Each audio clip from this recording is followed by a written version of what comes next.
It's been less than a week since we got our last Warbond, and we just got a trailer for a new one. Originally, this video was going to speculate on some of the weapons and armors on offer, but due to some recording troubles that I had, between then and now, Alexus actually went into the main Discord and discussed a lot of the stats. There's a lot of good stuff, but also some questionable stuff on offer here. Let's dive into it. This seems to, in some ways, be a spiritual successor to Democratic Detonation, which is widely considered to be one of the best, if not the best, Warbond in the game. So that's exciting. We're looking at 2 armor sets, 1 primary weapon, 3 stratagems, and a grenade. The armor sets look incredible, and they have this really nice, clunky, heavy vibe to them that really sets them apart from everything else that we have. I think they're menacing as hell, and initially, the armor passive tied to them sounded terrible. Like worst armor passive in the game type level. It's called Supplementary Adrenaline, and the basic idea is when you take damage, you get stamina. Really niche use case. In the original version of this video, I had this to say. I'm just struggling to see where this would be useful. We die quickly by design, so even if it was a full stamina refill on tick damage, it seems like it will be underwhelming. Now, the secondary passive could save these stats, especially if it's something like plus 25 armor, or explosive resistance. This is just further ammunition for the argument that armor passives should be a separate selection, but we're going to save the in-depth discussion on that for the next video. As of right now, the drip gets an A+, the passive gets an F. Hit the nail on the head. The armor passive is plus 25 armor, which is fantastic, especially considering that one of these sets is heavy. When this change was brought to the Truth Enforcer's armors, they went from sets that I loved the look of but never used because the passive was so bad, to one of the stronger armors in my kit that I put in a regular rotation. So my revised grade is A+ for the drip again, and A- for the passive. The damage for stamina thing is still very niche and underwhelming in my opinion, but the added armor more than makes up for it. Next, the Trident, a laser shotgun. There isn't much to say about the Trident other than it's a returning fan favorite from Helldivers 1. And when it shoots, the lasers look neat. I'm anticipating light armor penetration and also fire status because it's a laser weapon. And I'm also anticipating a lot of anger if and when this inevitably isn't medium penetration. But that's a discussion that will never die. And honestly, I think a light pen version of this gun would be great. The lasers seem to saturate a decent area and they seem to travel a decent range. So as long as the accuracy is tight enough that you can hit weak spots, I could easily see this becoming a fan favorite. Now the interesting stuff.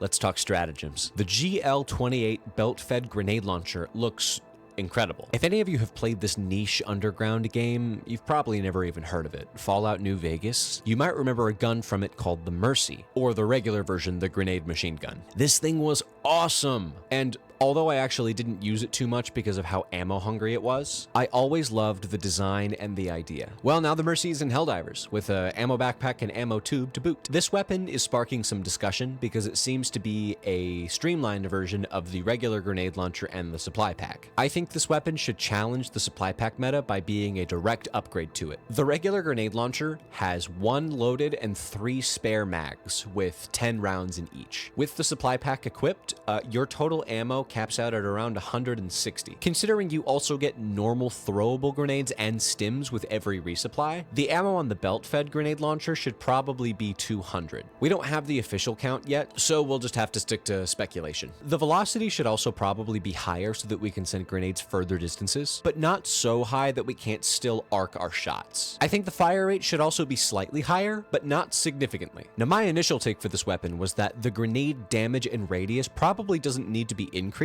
because regular grenades are pretty devastating already. However, it sounds like they have actually decreased the stats of these grenades, seeing as Alexus has told us we're firing smaller rounds. He did not specify any numbers, and he also didn't specify if it was medium pen. His answer for that was actually kind of weird, so I'm gonna put it on the screen here.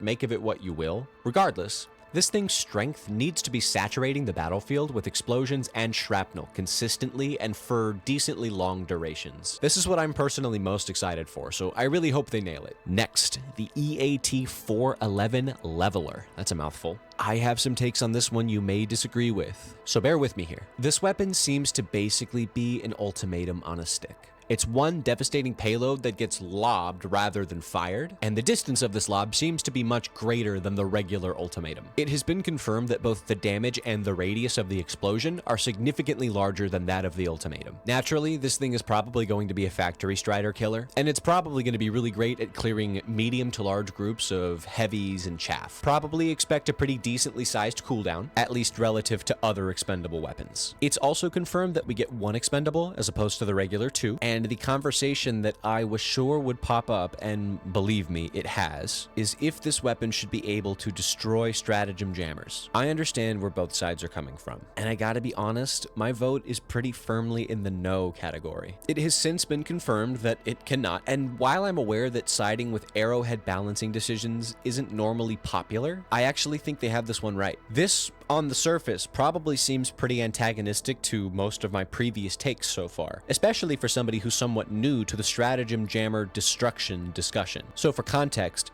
here's a quick history lesson. Almost exactly a year ago, on February 6th of 2025, we got our hands on the Servants of Freedom Warbond. This Warbond included big things, one of which was the Ultimatum, essentially a pocket nuke. It's a secondary weapon that fires an extremely devastating blast, capable of one-shotting most heavies and destroying pretty much any structure. The only real caveats of this thing were ammo count and reserve, and the distance that the shot could be fired. Similar to the Leveler, the Ultimatum would lob its shots, and as a result of this, it wouldn't really go more than a few meters away from whoever was firing the weapon. People loved the Ultimatum, and for good reason. It was an incredibly powerful weapon.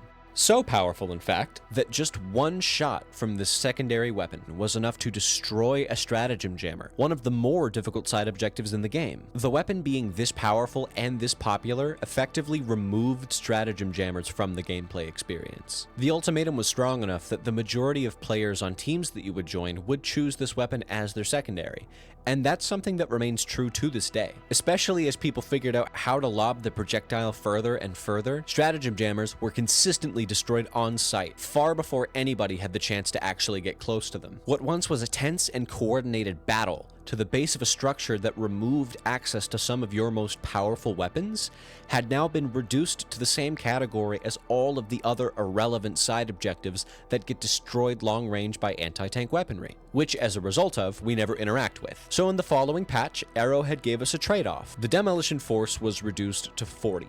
Meaning that it could no longer destroy stratagem jammers or anything else that would require a hell bomb, but anything beneath that level, it could still destroy. They also made tweaks to the damage numbers to make it more consistently kill heavies and tanks, and I believe they also made it slightly better at killing medium-sized groups of enemies. Some people were upset, and some people still are, but this was widely considered to be one of the most justified nerfs that Arrowhead has ever done in Helldivers 2.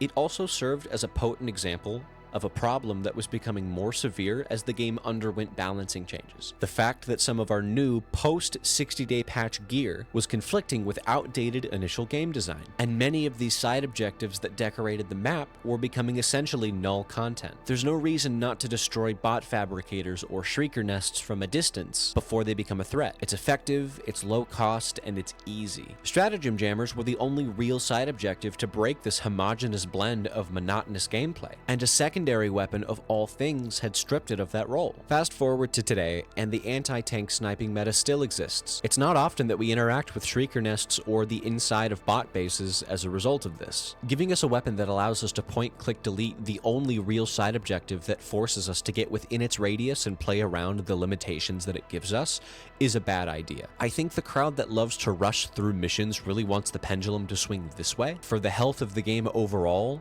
I think the pendulum needs to swing this way. So, sorry, I don't think the Leveler should level stratagem jammers. We would stumble right back into the same problem. I do think that it should destroy anything that doesn't require a hell bomb. Demo force of 40 is perfectly appropriate. What this gun should do is be an absolute menace to any medium to large-sized group of enemies, and should one-shot anything short of a Hive Lord or a Leviathan. I think it should two-shot Leviathans, so whatever the numbers for that are, that's where it should sit in my book. The Hammer. This one sits in a very interesting spot for me, because I'm fresh out of a video where I criticized the state and implementation of melee combat in Helldivers pretty directly and severely. I stand by everything I said. I also think that melee weapons really shouldn't be stratagems. However, last night night, during my speculation phase, I was actually pretty hopeful for this thing. Initially, this was my take. Melee weapons aren't going to get picked above a recoilless rifle or a stalwart unless they do something really nuts, which is why I'm very happy to tell you that I'm actually hopeful for the hammer because I have an idea for it that I think could actually work. And the weapon I think it can compete against is the recoilless rifle. The next paragraph I wrote, a little bit longer, I'm going to put it on the screen. You can read it if you like, but we're going to move on. Long story short, I wanted this hammer to be a high-risk, high-reward alternative to the recoilless rifle, sitting somewhere on the opposite end of the relative scale to the recoilless rifle as the Quasar cannon does. I wanted it to have lots of ammo. I was thinking maybe 20 charges, a medium-speed mobile reload, and the same damage as the recoilless rifle so that it could kill chargers and hulks to the body. What we're getting is similar, but overbalanced to the point that I don't see it becoming an actual consistent pick. The damage it does makes it essentially an impact thermite. As far as we can tell, the reload also seems to be mobile. However, it only gets 7 charges, 1 explosive more than the recoilless rifle. In Alexus's opinion, because the hammer does so much damage, the main balancing lever for it needs to be ammo count. This is insane to me, because the natural balancing lever for an explosive hammer seems to pretty obviously be the fact that you need to get within swinging distance of enemies like hulks and chargers. You know, enemies that are some of the most dangerous to be next to. So basically, you've created a more dangerous recoilless rifle because it requires you to get within these dangerous distances of some of the most lethal enemies in the game, and you reward this risky strategy with less damage and basically the same ammo. Now this already sucks, but upon doing further research, check this out. It staggers you a bit, and I believe deals a little damage to your right arm, similar to the variable's full blast mode. This weapon also staggers and damages you. What? Alexus is literally saying that this weapon is his magnum opus. Now, this guy gets a lot of flack, much of which I think is undeserved, but he's definitely said some dumb stuff in the past that his image is still recovering from. To be clear, I do not condone witch hunting, and I don't want anybody who watches this video to go yell at Alexus. That behavior sucks. That being said, for somebody who is basically on public image probation, with everyone watching his every move in relation to the balancing changes that he makes, with him being the self-proclaimed bringer of balance and whatnot, giving us a recoilless rifle that you have to smack people with, does less damage, and also damages you, and then calling it your magnum opus is not a good look in my opinion. I'm very disappointed that the optimism I had was snuffed so quickly. Arrowhead seems so determined to make Melee underwhelming at this point that it's comical. If your stance on Melee is that it's always going to be subpar, then stop making it. You don't seem determined to take it to its full potential, and you are wasting a lot of time as a result. And finally, on a more positive note, the GSH-39 shield grenade. I have nothing but great things to say. I'm really happy about this one, because this was actually an idea that I had for the game like a year ago or something like that. I'm sure I'm not alone in that. We've all seen the Halo bubble shield, and it seems that our dreams have manifested. It's simple.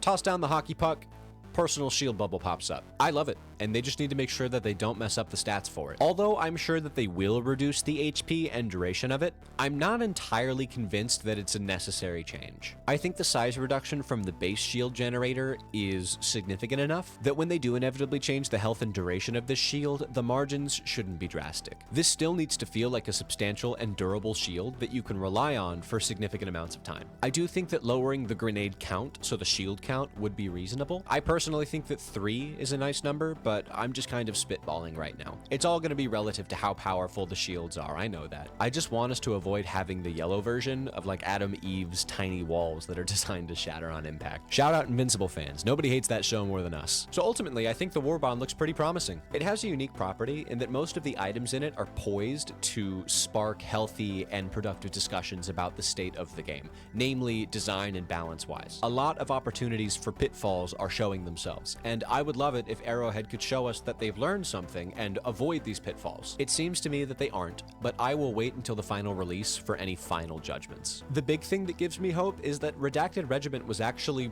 pretty good. I was planning on making my next video what would have been this one, a discussion about Redacted Regiment and some of the ideas that sparked from it. The conversations that did spark from it, not unlike today, were far larger and more numerous than I anticipated, so it's just still in the works. So thank you for watching. I would love to hear your thoughts on the new Warbond, because seeing as the trailer is so new, I haven't had much time to marinate with them yet. Thank you so much for the support. It's been very fulfilling interacting with all of you. Peace out, go crush the day, and let's all hope that this Warbond is as good as we want it to be.